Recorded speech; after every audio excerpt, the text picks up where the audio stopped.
또한 지급 명령의 경우에는 전속 관할이라고 규정이 되어 있습니다. 따라서 원칙적으로 채무자 주소지 법원에 전속 관할이 있습니다.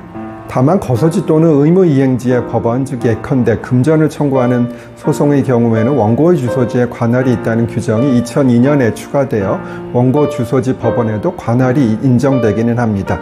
지급 명령의 경우에는 따라서 합의관할, 변론관할 등의 적용이 없고 관련 재판적이 적용이 없다는 점도 알아두시면 되겠습니다.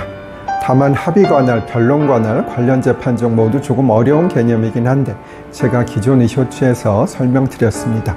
그리고 할부거래, 방문 판매, 전자상거래에 대해서는 전속관할이라는 명시적 규정을 두고 있음도 알아두시면 좋겠습니다. 지난번에 설명드린 대로 저는 단독 판사를 6년 정도 했습니다. 서울 남부지방법원에서는 먼저 중액 단독 판사를 했습니다. 중액 단독이라 하면 소액 사건이 아닌 일반 민사사건의 단독 판사를 뜻하지요. 사실 중액 단독은 사건이 제일 깔끔하고 변호사도 어느 정도 선임되어 있어서 가장 선호하는 업무이긴 합니다. 원주지원에서 경향교류를 마치고 서울 남부로 올라오면서 중액 단독을 했는데 사실 배석판사로 일할 때는 재판 진행을 별로 신경 쓰지 않고 판결 쓰는 일에 집중하다가 재판장을 하면 정말 많은 것을 배우게 됩니다. 옆에 있는 중액 단독 판사들과 정말 친하게 지내면서 저녁을 먹고 거의 매일 야근을 하던 기억이 있습니다. 전부 새로 단독을 하게 되어서 서로 여러 가지 물어보면서 공부해 가며 일을 했지요. 제가 남부에서 중액 단독 판사를 할 때의 일입니다. 지금은 개업하신 심땡용 전 서울 남부지방법원 수석부장판사님과 함께 근무했을 때의 일입니다. 제가 젊을 때 추간판 탈출증을 앓고 있었습니다. 흔히 디스크라고 불리는 질병이지요. 제가 군대를 면제받은 것도 이 질병 때문이었어요.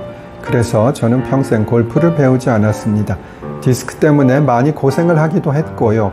하지만 지금은 괜찮습니다. 많이 아파봤기 때문에 허리만 큰 문제 없이 지내도 행복하다는 생각을 할 수가 있습니다.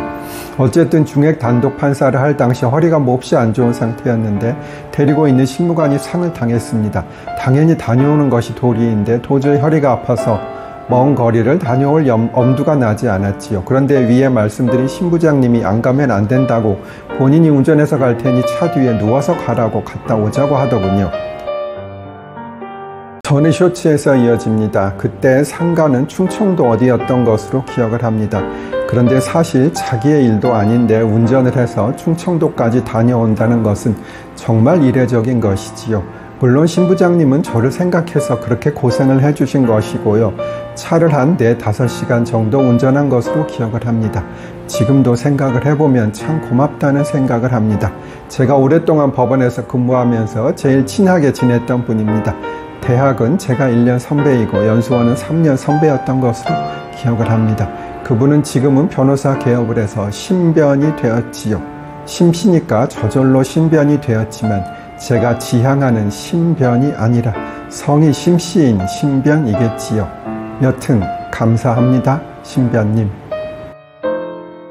저는 서울 남부지방법원, 과거의 정확한 명칭은 서울지방법원 남부지원에서 근무하면서 소액 단독을 했습니다. 지난번에 설명드린 적이 있는데요. 당시 법정이 모자라서 제가 토요일 오후에 재판을 하기도 해서 변호사들과 당사자들의 원성을 많이 사기도 했는데요. 법원에 법정이 없으니 저도 어떻게 할 수가 없었지요. 당시 남부는 지금의 목동이 아니라 물레동에 있었습니다. 그런데 물레동 주위는 철공소 등이 많이 있었고 정확하지는 않으나 철을 가공하는 과정에서 먼지가 많이 발생하고 공기의 질이 매우 좋지 않다는 말이 있었습니다. 그리고 주위 환경이 열악하니 식당도 그리 좋지 않았고요.